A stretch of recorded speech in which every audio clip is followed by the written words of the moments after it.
दो सिक्कों की कीमत। एक छोटे से कस्बे में दो लोग रहते थे। एक था राजीव मल्होत्रा, शहर का सबसे अमीर व्यापारी। दूसरा था रघु, एक गरीब मजदूर जो रोज ईंटें ढोकर अपने परिवार का पेट पालता था। राजीव के पास सब कुछ था, महल जैसा घर, गाड़ियां, नौकर और ढेर सारा पैसा।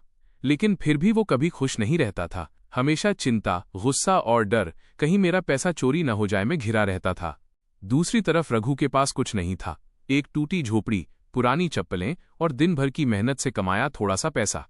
पर वो हर शाम अपने बच्चों के साथ हंसता, गीत गाता और चैन की नींद सो जाता था। एक दिन की बात, एक सुबह रघु मजदूरी से घर लौट रहा था। रास्ते में उसे जमीन पर दो सोने के सिक्के मिले। उसने चारों तरफ देखा, कोई नहीं था। उसने सोचा, शायद भगवान ने आज मेरी किस्मत बदल दी है। वो सिक्के लेकर घर पहुंचा और पत्नी को दिखाए। पत्नी बोली, रघु, ये किसी के खोए हुए लगते हैं, हमें लौटाने चाहिए। रघु बोला, सही कह रही हो, लेकिन लौटाऊं किसे? चलो, कल बाजार जाकर पूछते हैं। अगले दिन बाजार में रघु ने सब दुकानदारों से पूछा, भाई, किसी के दो सोने के सिक्के गुम हुए क्या? सबने सिर हिलाया, नहीं। आखिर वो राजीव मल्होत्रा की दुकान पर पहुंचा। राजीव ने देखा और बोला, अरे, ये तो मेरे हैं, कल मेरे बैग से गिर गए थे। रघु ने बिना कुछ सोचे समझे सिक्के लौटा दिए। राजीव हैरान रह गया, तूने इतने कीमती सिक्के लौटाए? तुझे कैसे विश्वास हुआ कि ये मेरे हैं?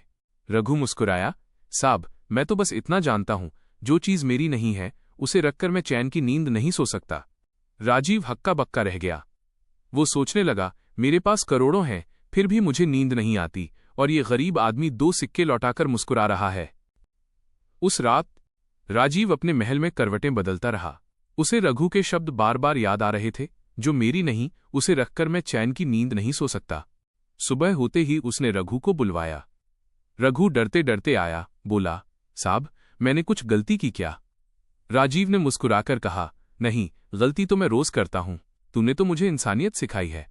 उसने अपनी तिजोरी से थोड़ा सा धन निकाला और बोला, ये तेरे लिए नहीं, तेरे बच्चों के भविष्य के लिए है, क्योंकि आज तूने मुझे दिखाया है कि अमीरी पैसों से नहीं, दिल से होती है।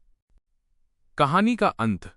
रघु ने हाथ जोड़कर कहा, साहब, मुझे ज्यादा कुछ नहीं चाहिए, बस इतना कि आप दूसरों की मदद करें, जैसे आज आपने मेरी की। राजीव ने सिर झुकाया और उस दिन से उसने गरीबों के लिए एक विश्वास फंड शुरू किया, जहां हर जरूरतमंद को खाना, दवा और पढ़ाई की मदद मिलने लगी। रघु फिर अपने पुराने काम पर लौट गया, लेकिन अब उसके दिल में संतोष था, क्योंकि उसने अमीर को इंसान बना दिया।